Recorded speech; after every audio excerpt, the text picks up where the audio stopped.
Okay, so this game is called Dynasties. Trying to put off coping with my flight a little longer than I should, but I think I can push one more game in. This is a kind of a war-themed Euro. There's no question that it's got a theme of war, but there's also no question it's a Euro. For 2 players. The goal of the game is to score points. Basically, you automatically win if you can get this pawn over to your red dot. Or at the end of 9 dynasties, and the scoring happens on these 3, 6, and 9 where there's little markers. At the end of 9 dynasties, whoever's got this pawn on their side wins. And there's a tiebreaker based on the number of armies in reserve. If you've got more armies on the reserve, which largely means less on the board, but there are some things that can eat up armies otherwise, then you have that tiebreaker. Alright, at the beginning of the game, each province gets a little scoring tile. Now these are kind of like scoring tiles in History of the World.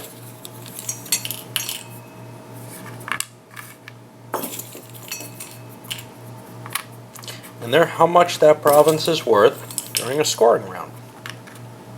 And that's all we got. The rest are put aside. Okay, so what this means is in the first round, type bet's worth 1, in the second round it's worth 4, and in the third round it'll be worth 3 victory points, or whatever you want to call them. Supposedly the game was supposed to come with a smaller pawn for this tale. It doesn't have one. It's kind of a little too big for that chart. Alright, what about the play of the game? Well, each player starts with a handful of cards marked 1 through 6, as well as a random draw from the Dynasties deck, from their deck. Each player has their own deck. Might be an interesting option to shuffle those together. I actually started doing that. Noted, wait, they got different backs. Anyway, what do you get? You get 6 cards, 6 more cards? Yeah. No, 4 more cards. So you get 4 more cards to your deck. And, wow, those are big cards. The value on it is sort of a bidding value. Your yellow cards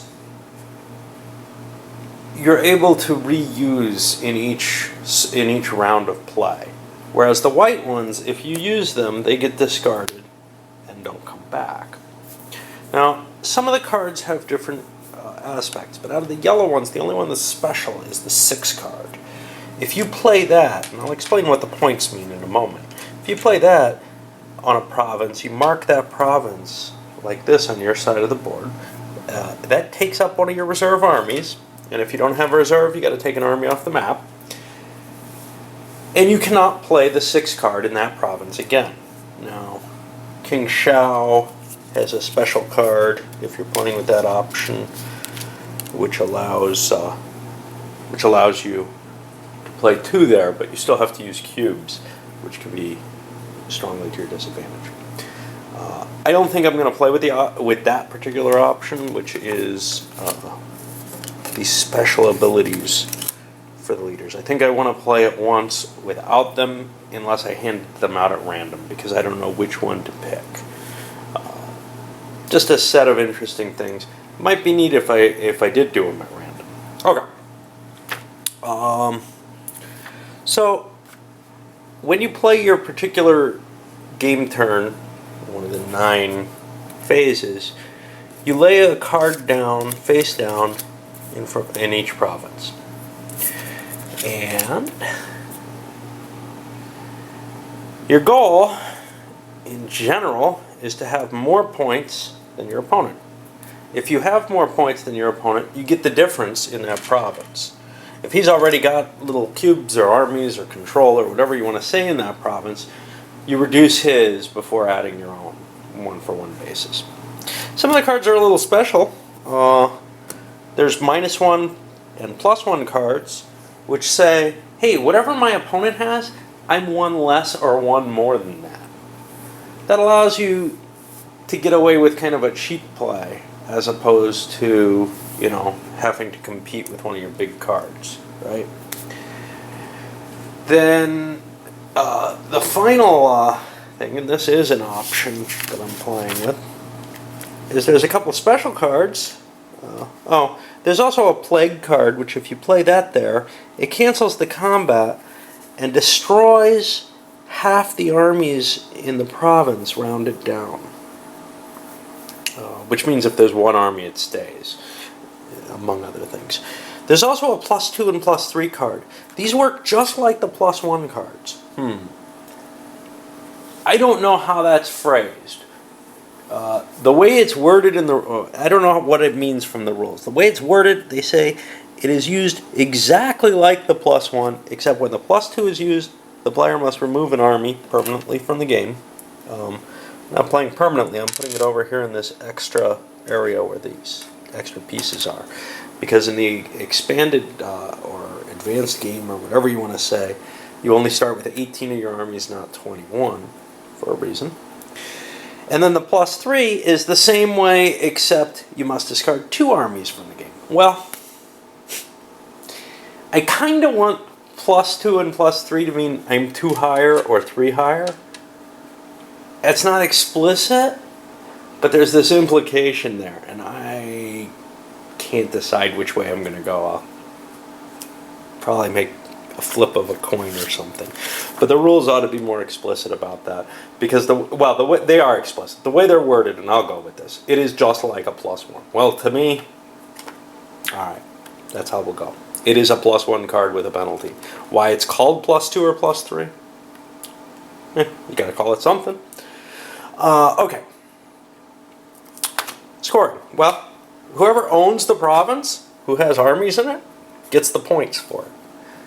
Points for all the provinces are added together, and you look at the difference of the score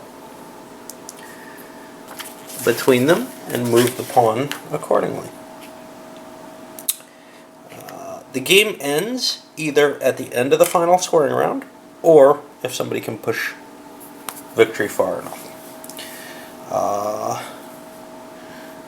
Okay, so how come there are pieces out here, and although I'm not told to, I'm going to put from the +2 and +3 card over here as well? Well, they're not part of your reserve. What you can do with them is, instead of playing any white card or plague card, and plague is actually a white card, you can discard it and draw an army from your non-reserve, kind of out of the game. Let's see, anything else? Okay, let me go over the variant with the Warlord cards. I'm not playing with it, I've decided. But each one of these has a special ability. For example, Sun Tzu may place one more army in any region that he already controls during the first 6 turns. Okay. It doesn't say in each of them. So again, there's kind of a painful option here. If Sun Tzu plays a 7, 8, 9, or 10, he may choose his attack to be a 6 instead. Well, I can't think of why you'd want to do that, to tell you the truth. But okay. I guess to decrease the number of tokens you put on the board. Does it count as a 6 for marking that? Again, I don't know. One of the reasons I want to avoid them is they do seem kind of not well filled out. I don't think a great deal of work was put into getting the rules hammered down perfectly. Alright, so I'll deal out cards for both players and make my choices of where to put things, and we'll see kind of how it plays out. I think this is going to be really fast, so there we have it. Hey, there's something I forgot to tell you. I've set up everybody's first move. That is, in between rounds, you get to draw a card. from your deck. Actually, you draw, I believe it's 2 cards, and you pick one. Is that how it is? Let's see. You take the top 2 cards, look at them, and add one of them to your hand. The other one goes to the bottom of the remaining deck. But you also get all your 1 through 6 initial starting hand back. All right, let's start looking at what was played. And I'm not happy about it. Okay, Xing Yang. They both played their 1 card. I believe that means nothing happens. Neither one has enough pieces.